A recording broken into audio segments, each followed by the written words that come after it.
apa ya, menjalankan hari liburnya kamu teman Mara di tanggal berapa nih? 9 ya? Pendidikan yang memerdekakan dan berpihak kepada peserta didik atau murid. Gitu. Oh, yang berpihak pada peserta didik atau murid. Nah, sebenarnya tantangan-tantangan yang seperti itu loh untuk menghadapi pertanyaan kritis anak yang sebenarnya kita yang menstimulan mereka untuk berpikir kritis. Nah, tantangannya sebenarnya balik lagi ke kitanya kan, gimana nih caranya untuk menghadapi ini, sedangkan mereka tuh berpikir kritis tuh kan tidak boleh dibatasi ya. Betul. Dan kita sebagai guru juga nggak bisa menjawab nggak tahu, ya gitu, kan nggak bisa ya. Ya dong, kan kita kan sebagai guru tuh harus ada jawaban yang masuk di sehingga mereka tuh pahami ya berdasarkan level merekanya ya. Makanya kita sebagai guru belajar lagi sekarang, apalagi ada sertifikasi yang PPG ini tuh untuk menggali keprofesionalitasan kita nih sebagai guru untuk lebih memahami pendekatan-pendekatan, terus metode-metode dan sebagainya. Nah, jadi buat para calon guru metode-metode dan pendekatan-pendekatan inilah yang harus selalu digali dan diimplementasikan, soalnya tidak semua pendekatan itu bisa cocok gitu. Oke, gitu, di setiap murid ya, beda-beda kan ya. Gitu. Dan kita pun sebagai guru harus terus belajar supaya pintar. Oh enggak dong. Bener dong.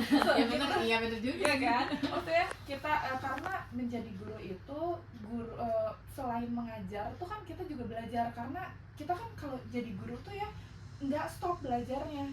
Kalau misalnya istilahnya kalau murid nih ada istilahnya lulus selesai kan. Nah, kalau kita guru itu kan tantangannya terus repeat ya, karena yang namanya siswa itu kan jangankan yang udah naik kelas lah kita berubah gitu, berubah muridnya berubah, anaknya gitu ya. Anak yang sama aja itu tuh setiap harinya bisa berubah moodnya, keadaannya. Mungkin kan karena kan kita kan harus menyadari bahwa anak ini adalah manusia yang sempurna ya. Anak bukan cuma kita loh yang punya rasa, mereka juga punya gitu. Dan di situ adalah tantangan kita, di mana kita harus day by day-nya tuh kayak gimana menghadapi mereka. Kita juga mempelajari karakter mereka tuh kayak gimana. Ya mungkin ini memang takes time, mungkin butuh waktu untuk memahami mereka tuh kayak gimana. Tapi ya itu tantangannya di situ. Kita sebagai guru tuh harus bisa menjadi fasilitator untuk mereka supaya apa yang menjadi tujuan dari pembelajarannya tuh bisa tersampaikan gitu. Karena kan kurikulum, tujuan itu kan apa ya, continuity ya. Itu betul. Terus kan itu kan sudah diatur oleh pemerintah, apalagi kita kan mencanangkan nih Indonesia itu 2045 akan menjadi generasi emas gitu. Walaupun sekarang kan udah banyak nih manusia silver. Bener ya, manusia silver udah banyak. 2045 kan kita bersiap-siap untuk generasi emas. Nah, itulah tantangan-tantangan kita di mana supaya pendekatan-pendekatan, fasilitas yang terbaiknya bisa didapatkan gitu. Nah, kalau tadi kan udah sempat menyinggung katanya kurikulum gitu ya. Iya, betul. Tadi sempat disinggung. Nah, kalau menurut kalian sendiri TTTT, apakah pendidikan yang memerdekakan peserta didik ini memang sudah tertuang nggak sih pada si kurikulum merdeka ini? Oke, kalau menurut aku sih udah ya. Karena dari kurikulumnya ini tuh emang bukan menyuruh ya, membentuk kita untuk supaya lebih kreatif terkait dengan media, pendekatan, metode, gimana caranya kita tuh berpihak sama peserta didik, gimana caranya supaya kita tuh nggak selalu terus melulu nulis di papan tulis si materinya, gimana caranya supaya si anak tuh yang berpikir sendiri gitu. Inti dari kurikulumnya itu seperti itu. Jadi supaya gimana anak itu bisa berpikir sendiri, bisa berpikir mandiri, kritis, kreatif. Jadi inti kurikulumnya itu seperti itu. Jadi kita tidak melulu untuk memberikan materi yang plek-ketiplek kan biasanya kalau yang zaman dulu. Kalau sekarang gimana caranya anak tuh mencari tahu sendiri. Terus abis itu gimana caranya dia memecahkan masalah sendiri. Terus bisa nantinya menarik kesimpulan sendiri bahwa ini tuh seperti ini ya. Oh, ternyata bikin bakso tuh seperti itu ya. Terus nanti kita tinggal memvalidasi bahwa oh iya, atau melengkapi bahwa oh iya ternyata bikin bakso tuh seperti ini. Jadi anak tuh sebenarnya udah tahu gitu. Itu tadi berarti PR-nya juga untuk sebagai pengajar ya untuk memunculkan rasa penasaran itu Iya, juga. benar. Makanya kan jadi guru tuh harus profesional. Iya, betul. Makanya ambil sertifikasinya.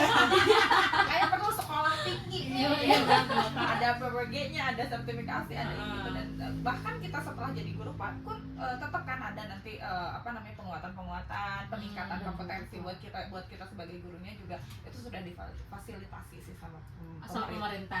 Iya, Ya, betul. ya thanks to pemerintah juga sebenarnya ya, karena Aku benar-benar katakan pemerintah. ya, karena benar-benar memfasilitasi pengajar dan juga Iya, peserta benar. didiknya sendiri. Iya, benar. Ditambahkan lagi mungkin dari seputaran yang tadi. Kalau misalnya terkait sama yang pendidikan memerdekakan dan kurikulum merdeka, terus juga berpihak kepada peserta didik, sebenarnya pembelajaran atau zaman sekarang ini sebenarnya sudah sangat lebih baik ya dibanding yang dulu-dulu. Cuman mungkin banyaknya adalah lebih ke banyak sekali guru-guru yang tidak sadar ataupun mungkin belum untuk memakai fasilitas-fasilitas tersebut. Jadi diharapkan guru-guru baru ini atau calon-calon guru baru ini lebih aware terhadap dengan fasilitas-fasilitas yang ada, atau misalnya cara-cara mengajar yang baru dan lain sebagainya, yang sebenarnya itu yang nantinya akan membuat atau membantu mendorong peserta didik atau anak murid tersebut untuk bisa jadi terbuka, jadi kritis, jadi kreatif, mandiri dan lain sebagainya. Lebih ditingkatkan aja sih kalau misalnya fasilitas, dan bukan fasilitasnya tapi memanfaatkan fasilitasnya. Jadi lebih pemanfaatannya. Sebenarnya memang fasilitas-fasilitas ini memang mudah untuk diraih ya. Betul. Tinggal mungkin pengajarnya sendiri mau mencari tahu atau tidak. Betul. Gitu Ya. ya. Dan kebanyakan memang juga sudah difasilitasi sih. Jadi kayak proyektor, terus misalnya ada kayak mirrornya gitu. Speakernya itu memang sudah pasti ada. Cuman kadang ada beberapa guru, atau misalnya kita nggak bilang semua guru, tapi ada beberapa guru yang memang masih belum aware terhadap stigma atau misalnya fasilitas tersebut, karena mungkin akan lebih sulit untuk menggunakannya, tapi itu tuh adalah hal yang sebenarnya penting, dan biasanya yang sulit untuk menggunakan dan lain sebagainya itu tuh biasanya yang bagian yang sudah agak lebih berumur. Oke, ya itu berarti memang tantangan tersendiri juga untuk pengajar untuk juga. mau belajar mungkin ya. Terus Iya. mungkin tantangan lainnya kayak kita kalau misalnya gurunya, kalau misalnya di kota-kota besar ya mungkin fasilitas itu ada, tapi kalau misalnya yang masih ada di jauh lah gitu ya, yang jauh. Nah itu tantangan jadi guru juga di situ juga, gimana untuk caranya mengoptimalkan mungkin ya, mengoptimalkan media-media apa nih yang supaya bisa ya rata aja gitu. Jadi mau peserta didik dari Bandung, dari Subang, dari mana, supaya mereka tuh mendapatkan minimalnya hak yang sama gitu. Oke, hak untuk mendapatkan pembelajaran ya. Oke. Mungkin ada lagi, silahkan ada yang ingin kamu tambahin. Kalau untuk di dalam kurikulum Merdeka ini tuh ada penguatan untuk profil pelajar Pancasila. Nah, profil pelajar Pancasila itu apa sih sebenarnya? Profil pelajar Pancasila itu adalah salah satu disebutnya jadi intinya gini, karena pada dasarnya kan Pancasila adalah dasar negara kan ya, dengan lima sila di dalamnya gitu ya. Nah, gimana sih profil setiap bulir dari silanya itu dapat dipahami oleh si peserta didik, bahwa nilai-nilainya itu adalah nilai-nilai yang memang perlu menjadi dasar, sehingga kedepannya itu akan selalu menjadi manusia yang merdeka gitu.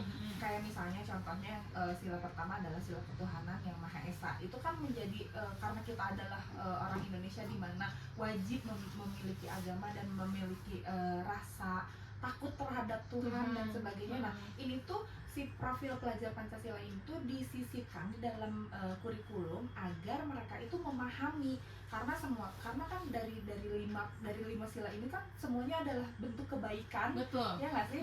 Dan kita menyisipkan di dalam kurikulum itu agar mereka sangat memahami, terus meningkatkan rasa nasionalismenya mereka juga dan sebagainya. Itu sih untuk profil pelajar Pancasila. Oke. Ada lagi mungkin kalau dari Kalau profil pelajar Pancasila sih sebenarnya intinya sama ya, sama yang Kak Novi bilang. Sebenarnya kalau misalnya kita bilang profil pelajar Pancasila, pasti ada yang nantinya akan ada balik lagi yang kedua, sila ketiga, sila keempat, sila kelima, dan ujungnya nanti paling bentuk dari si profil pelajar Pancasila tersebut, misalnya yang 5, keadilan sosial bagi seluruh rakyat Indonesia, nanti akan bentuknya misalnya akan berkelompok nanti yang tidak hanya yang pintar dengan yang pintar, atau misalnya tidak hanya yang kurang pintar dengan yang kurang pintar, tapi semuanya akan diacak, jadi semuanya adil, semuanya berkontribusi, jadi tidak merasa sendiri-sendiri dan lain sebagainya. Terus ada yang misalnya sila ketiga, Persatuan Indonesia, itu misalnya dari tadi yang berkelompok tadi, gimana caranya mereka punya tugas untuk maju ke depan untuk presentasi terhadap hasil mereka. Itu kan mereka berarti harus bersatu untuk punya pendapatnya masing-masing dan disatukan. Jadi sebenarnya itu sih implementasi yang dari si profil pelajar Pancasila tersebut. Ditambah lagi kan Indonesia itu kan beragam ya, jadi kita juga menerapkan kepada peserta didik dari level yang rendah gitu ya, maksudnya kelas 1 gitu, bahwa keragaman itu nggak apa-apa, berbeda itu boleh, tidak boleh ada intimidasi. Betul. Karena kan harus inklusif ya, semuanya punya hak yang sama. Betul. Semuanya punya kewajiban, jadi mereka lebih memahami hak dan kewajibannya sebagai predikat dia saat itu gitu. Oh, saya sekarang adalah anak, hak saya begini, kewajibannya begitu.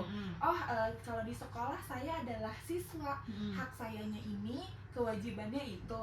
Nah, profil inilah yang perlu kita olah dan kita terapkan kepada mereka dengan tujuannya ya mereka adalah menjadi manusia yang merdeka, yang sesuai dengan kodrat lahir dan batinnya gitu. Ini sebenarnya seru banget ya, obrolannya seru banget terutama untuk para pengajar juga dan juga peserta didiknya ini sendiri. Aduh, aku jadi keder ya dengan sama kata-kata ini, ya ampun. Nah, mungkin terakhir nih dari Teh Novi dan juga Teh Brili, ada yang ingin disampaikan nggak sih untuk teman Mara yang mungkin sekarang lagi ngedengerin dan mungkin berencana atau memang sedang menjalani profesi tadi ya, ingin menjadi seorang pengajar gitu. Gimana? Mungkin ada pesan-pesan yang ingin disampaikan? Pesan-pesan semangat, hidup terus ya. Terus belajar ya, gitu ya, belajar. Intinya sih kita itu menurut aku, apalagi kalau jadi guru ya, guru itu belajar berhenti mengajar ketika mereka berhenti mengajar. Ini ada masukan dari aku dapat ini dari guru pamong aku kemarin waktu lagi, dan itu tuh kayak masuk aja gitu ke otak aku tuh. Oh iya ya, kita tuh kalau udah jadi guru nggak bisa stop belajar. Selamanya akan belajar selama mengajar. Selamanya akan belajar selama mengajar. Itu suatu quotes yang bagus ya. Selamat sore quotes. Wow, quotes of the day dari itu ya. Oke, kalau gitu terima kasih Teh Novi dan juga Teh Brili dari Unpas ya, jurusan PGSD. Semangat untuk PPG-nya, dan semoga siap untuk mengajar lebih giat lagi. Amin. Lebih senang lagi ke depannya untuk menciptakan generasi manusia yang merdeka. Nah, itu dia. Betul sekali. Terima kasih banyak untuk Teh V dan teman Mara ya. Sebutannya ya, teman Mara sudah mendengarkan sore ini. Semoga ada ilmu dan manfaat yang bisa diambil sampai ketemu lagi. Dan kru Mara semuanya terima kasih banyak. Sama-sama. Sarangnya. Terima kasih semuanya, semangat sekali lagi untuk memerdekakan para peserta didik. Amin. Terima kasih.